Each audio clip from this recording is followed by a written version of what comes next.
할렐루야.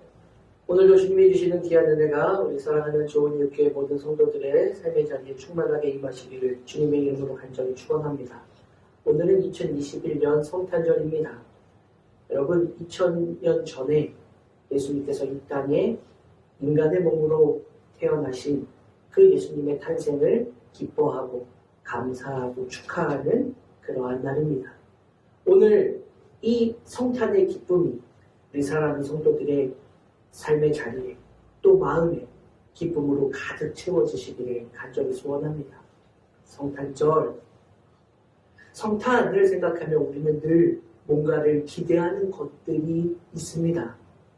어린 아이들은 아마 성탄절 하면 아기 예수님의 탄생도 기뻐하겠지만 또 산타클로스 할아버지가 주시는 또 선물도 그렇게 기뻐하기도 하겠지요. 코로나 시대라서 많은 것들이 힘들고 어렵지만 그럼에도 성탄절은 아마 우리 모두에게 기대하는 것이 있고 기쁨이 되리라 그렇게 생각합니다.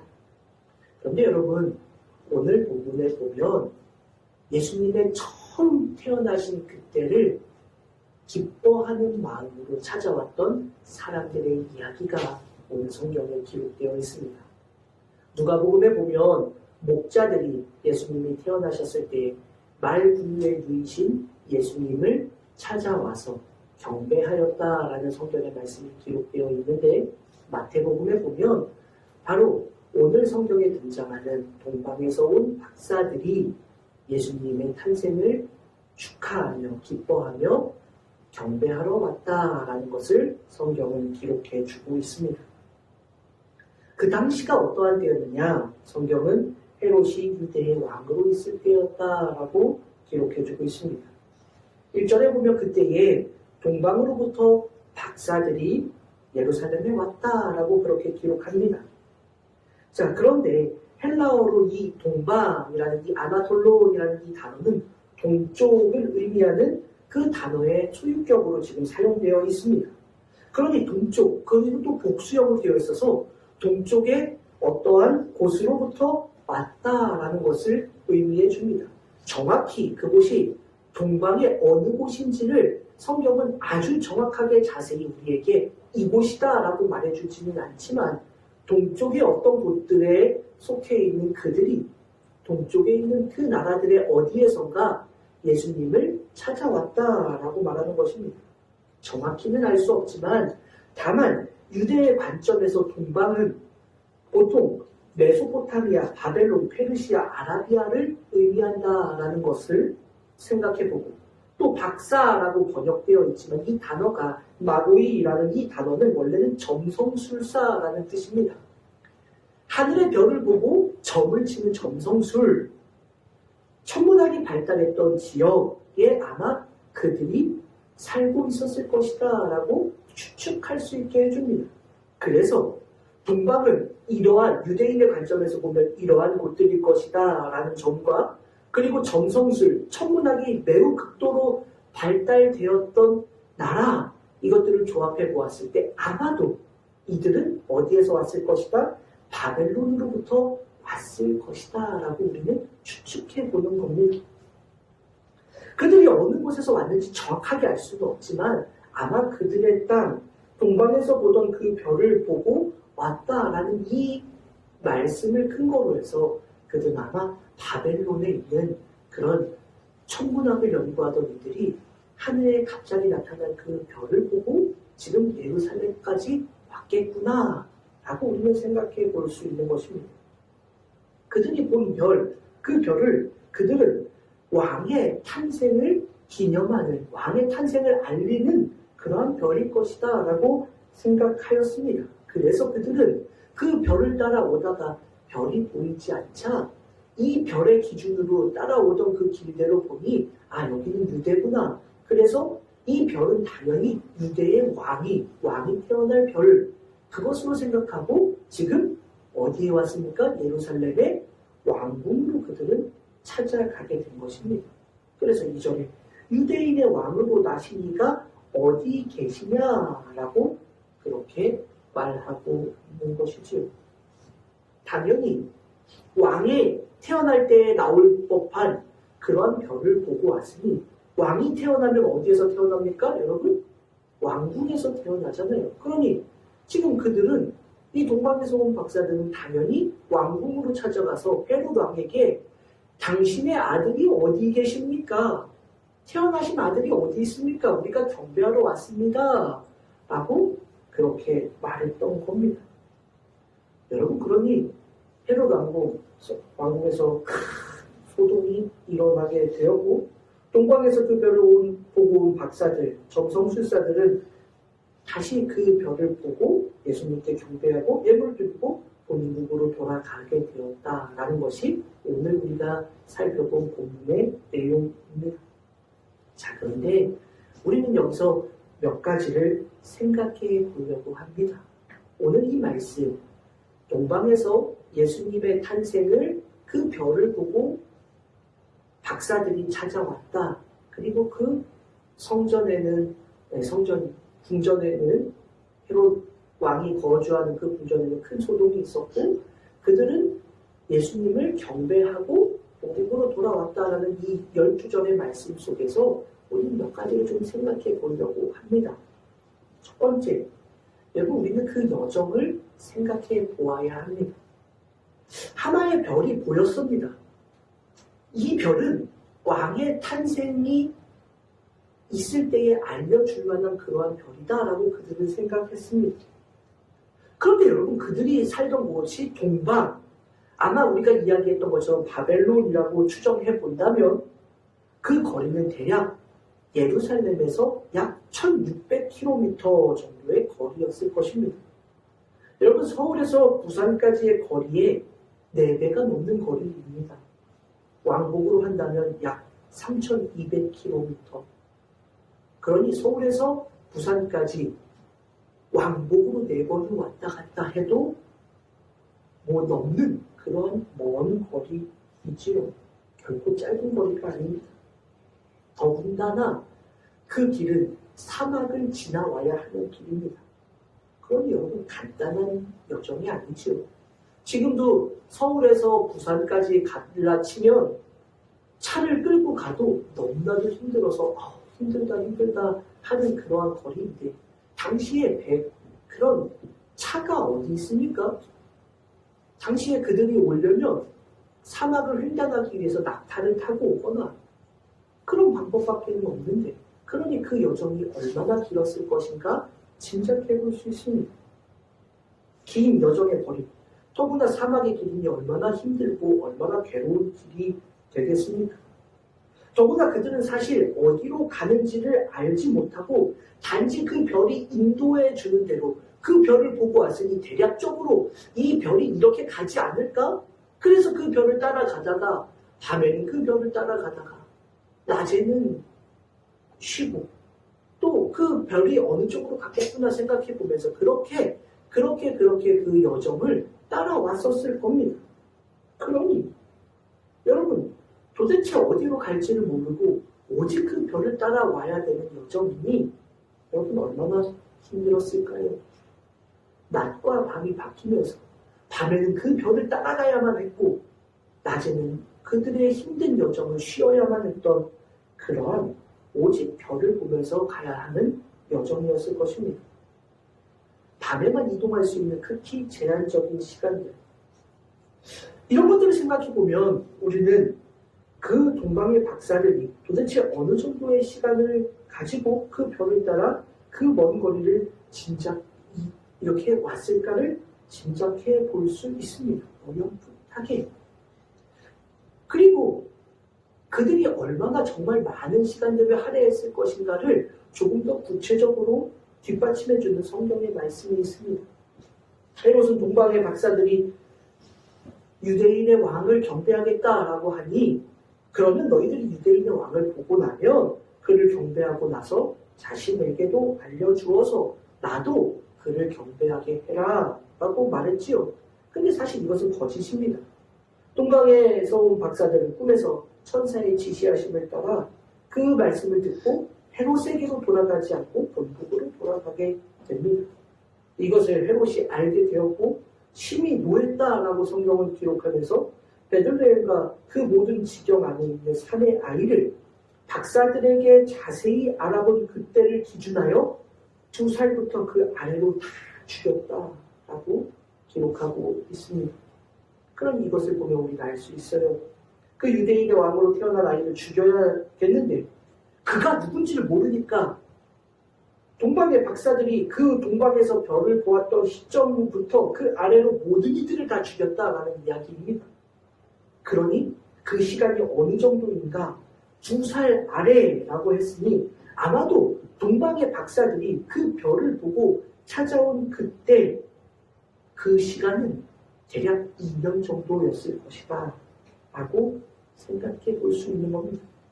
2년, 긴 시간이 당연하겠지요.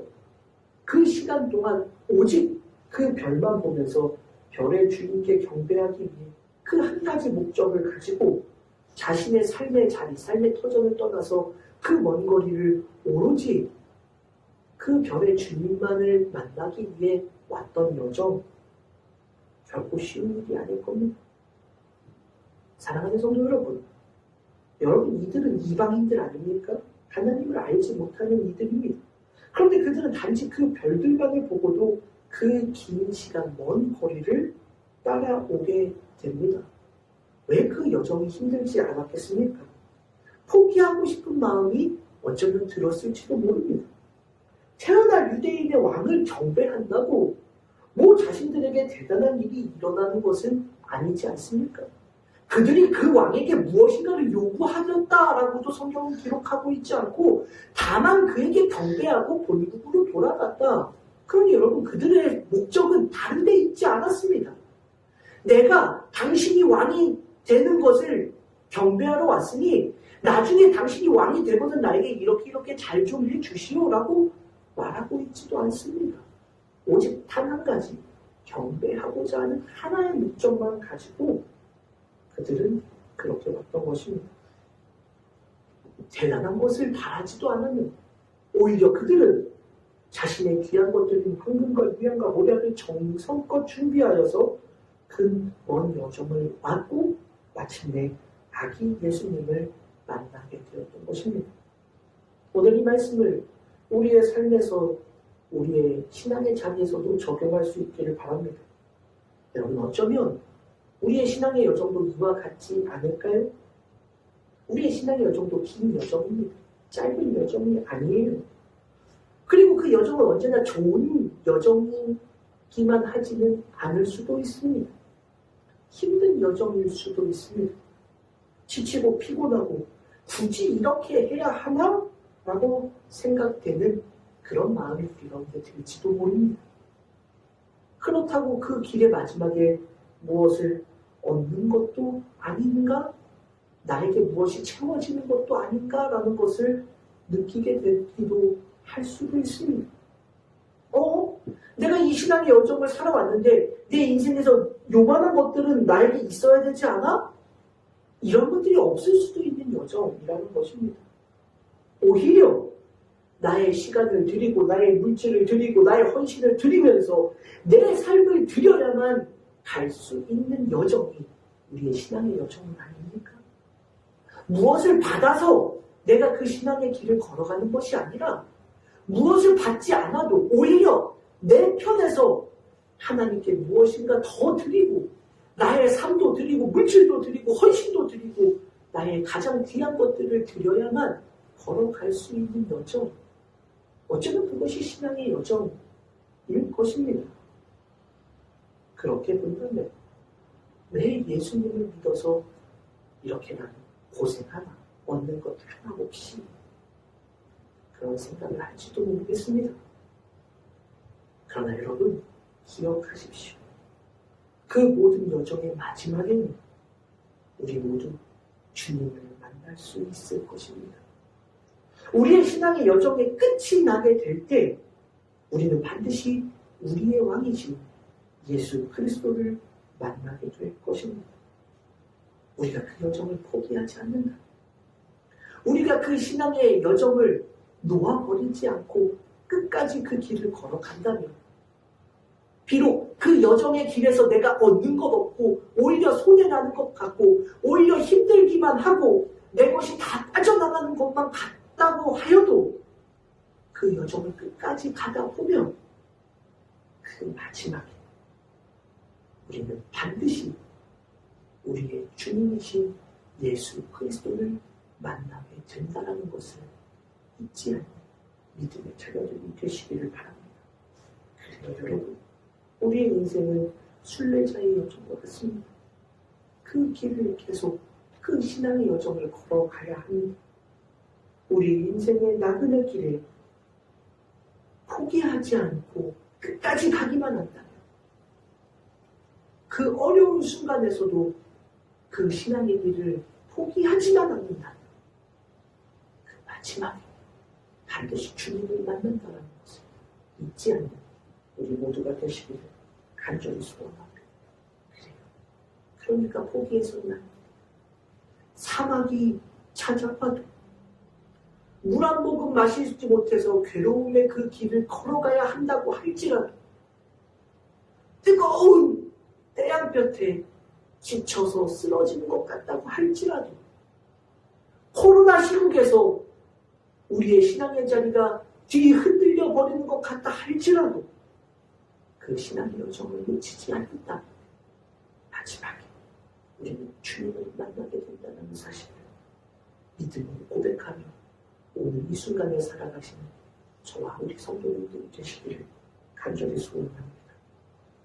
또 하나, 이 동방의 점성술사들, 전문학자들이 그 별을 보고서 유대인의 왕이 날 별이다라는 것을 생각했다라는 것을 우리는 주목해 보아야 합니다. 그래서 동방의 박사들은 예루살렘에 이르러 우리가 왕을 경배하려고 한다라고 말합니다. 자, 그런데 여러분 한번 생각해 보세요. 유대인의 왕이라는 것, 그들이 그 유대인의 왕의 별을 보았다라는 것이 앞에서 살펴본 것처럼 그 먼 거리를, 그 힘든 여정을 감당해야만 할 만큼, 그 긴 시간을 할애해야 할 만큼 중요한 일이 됐을까? 라는 것입니다. 여러분, 대단한 나라의 왕이라면 또 모르겠습니다. 대단한 권력자의 집안이라면 또 모르겠습니다. 그래서 자신에게 어떠한 이득이 될 만한 사람이라면 우리는 먼 길 마다하지 않고 그의 손 한번 잡아보고 그에게 내 얼굴 한번 알리기 위해 달려가지 않습니까? 대단한 사람이라면 그 사람과 좀 안면이라도 트고 싶어서 자기의 시간 쏟고 노력 쏟고 재물 쏟아서라도 그렇게 찾아가지 않습니까? 그런데 여러분, 유대인의 왕이 태어날 별, 이건 뭔가 좀 다릅니다. 이 말씀을 우리가 좀 더 묵상해 보아야 합니다. 여러분, 이 별이 로마의 왕이 태어날 별이 아니지 않습니까? 당시의 최대의 제국의 왕이 태어날 그것을 알려주는 별이 아닙니다. 여러분, 유대가 얼마나 대단한 나라입니까? 작은 나라. 더군다나 당시에는 나라도 존재하지 않고 로마의 식민지였을 뿐입니다. 왕이라고는 있지만, 헤롯이라는 왕이 있었지만 절대 권력자와는 거리가 멉니다. 로마의 속국으로 헤롯은 단순히 그 예루살렘 유대 땅을 그저 그렇게 침해하고 있던 제국 국가입니다. 대단한 권력자가 아닙니다. 유대라는 나라 강하지 않습니다. 망해버린 나라 아닙니까? 그런데 동방 박사들은 우리가 유대인의 왕을 만나야겠다라고 그렇게 말하고 있습니다. 어쩌면 처음에는 그 별이 어디를 향하고 있었는지 정확하게 알지 못했을 수도 있습니다. 그런데 약 2년여의 긴 시간 동안 그 별을 따라가다 보니 그렇게 나침반을 있었는지는 모르겠지만 그 별을 따라가는 그 길에 그 별을 보면서 주변의 별들을 보면서 이 별이 어느 쪽으로 향하고 있구나. 이들은 점성술을 하는 사람들이니 천문학자들이니 어느 정도는 알 수 있었겠지요. 로마로 향하고 있지 않다라는 것을 그들도 아마 알았을 겁니다. 이 별의 이동 경로가 로마라면 야 그래 저 정도 별이면 로마의 왕이 태어날 만한 별이겠지. 그래 우리가 잘 맞췄어. 그랬을지도 모릅니다. 제대로 돌았다 생각했을지도 모릅니다. 그런데 그 별의 이동 경로는 그렇지 않습니다. 유추해 보면 당시 팔레스타인 지역뿐만 아니라 애국, 고대, 근동, 아가야, 고린도, 갈라디아 그 어디라고 하더라도 다 로마의 식민지, 지배지였습니다. 아니면 로마의 힘 앞에 굴복하고 있는 나라들밖에는 없었습니다. 그러니 이 별이 향하고 있는 곳이 정확하게 어디인지 딱 확신하지는 않아도 그 주변 어느 나라들이라고 할지라도 그 주변 어느 곳이라고 할지라도 대단한 것이 아니었다라는 것입니다. 여러분, 로마로 갔었다면 얼마나 좋았겠습니까? 그럼 그렇지 않습니다. 만약 우리라면 어떨까요? 이 동방의 박사들의 여정을 우리의 믿음의 길로 생각해 본다면 말입니다. 그 별을 따라가면 세상에 출세를 할 수 있는 길이다라면 우리는 따라가지 않을까요? 그 별을 따라가다 보면 권력을 잡는 자리다라고 한다면 그 별을 따라가다 보면 물질을 가득 얻을 수 있는 길이다라고 한다면 그 별을 따라가다 보면 이 세상에서 얻을 수 있는 모든 것들을 얻는 그 별이다라고 한다면 아마 우리도 그 별 따라가고 싶은 사람 많을 겁니다. 그런데 여러분, 그 별은 그러한 별이 아니었습니다. 그 별은 그저 별 볼 일 없는 그런 힘없는 그저 그런 나라의 왕이 태어날 것 같은 별, 나한테 별로 득이 되지도 않을 것 같은 그러한 별입니다. 출세, 돈 버는 거, 권력 잡는 거, 세상에서 명예와 인기를 얻는 거, 그것과는 관계가 없는 자리로 가고 있는 겁니다. 떵떵거리고 잘 살 수 있는 길로 가는 게 아닙니다.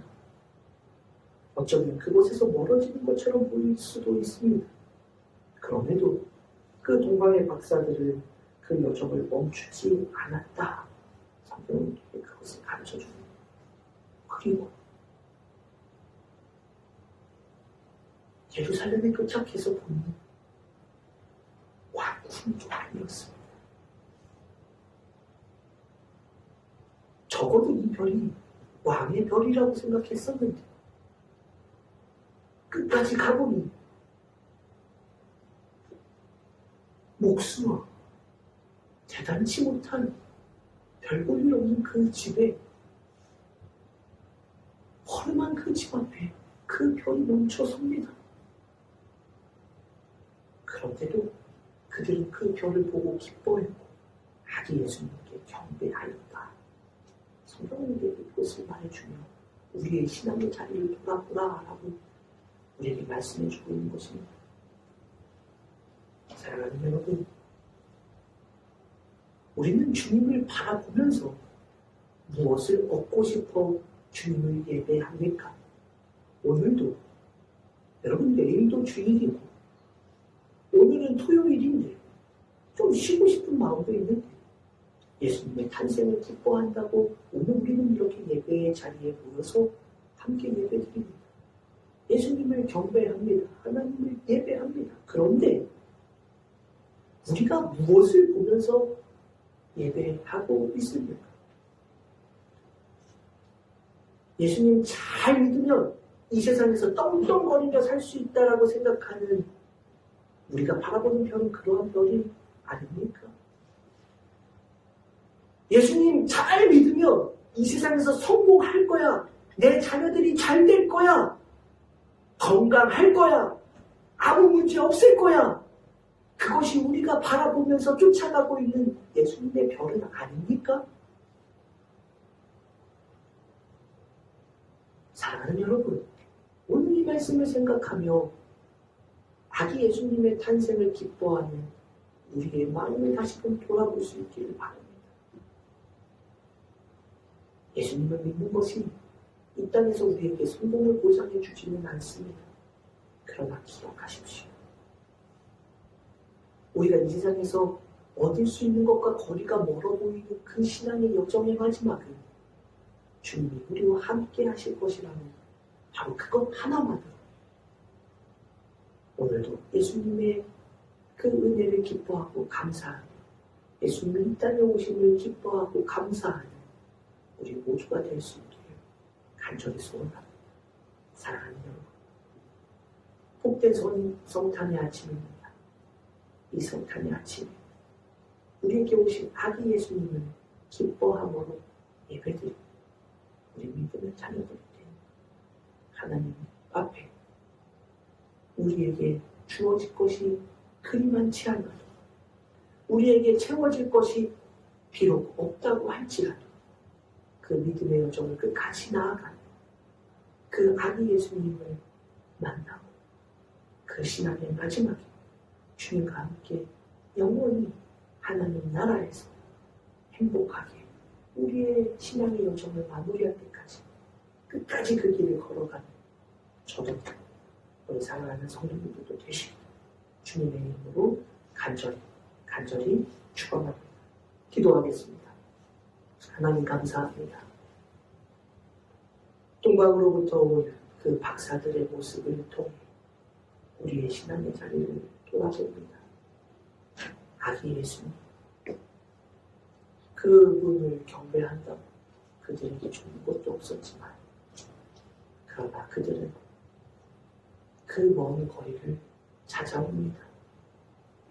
우리의 신앙의 여정을 돌아보게 하여 주셔서 우리도 그 믿음의 모습처럼 우리의 신앙의 여정을 감당할 수 있도록 은혜 내려 주옵소서. 코로나 시국으로 참 힘들고 어렵지만 또 각박하고 어려운 현실 속에서 믿음의 길을 지켜나간다는 것이 쉽지 않지만 그러나 끝까지 그 여정을 포기하지 않는 복된 주님의 자녀들로 그 은혜의 길을 놓치지 않는 믿음의 자녀들 그리하여 이 땅에 오신 예수 그리스도 다시 오실 예수님을 만나기 귀한 믿음의 자녀들로 살아가도록 축복하여 주옵소서. 감사를 드리며 거룩하신 예수님의 이름으로 간절히 기도 올리옵나이다. 아멘.